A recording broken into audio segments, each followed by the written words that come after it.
தமிழ் வணக்கம். பாருங்கப்பா, இந்த கடையில் எல்லாமே ரொம்ப நல்லாயிருக்கும். தலைப்பாய் கட்டிக்கு வந்துருக்கும். தலைப்பாய் கட்டி பிரியாணி சூப்பராக இருக்கும்.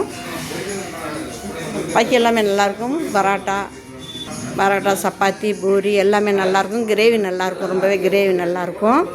ரொம்ப இந்த கடையில் எல்லாமே கிரேவி நல்லாயிருக்கும். சாப்பாடு ரொம்ப அருமையாக இருக்கும். பிரியாணி நல்லாயிருக்கும். கிரேவி நல்லாயிருக்கும். குருமா நல்லாயிருக்கும். தயிர் ஆனியன் எல்லாமே செட்டாக கிடைக்கும். ரொம்பவே நல்லாயிருக்கும். தலைப்பாக்கெட்டுன்னு பேர்பட்டது இந்த கடைக்கு ரொம்பவே நல்லாயிருக்கும். எல்லோரும் வந்து சாப்பிட்லாம். எங்கே வந்தாலும் யார் வந்தாலும் இங்கே சாப்பிட்லாம். ரொம்ப நல்லாயிருக்கும். தமிழ் வணக்கம்.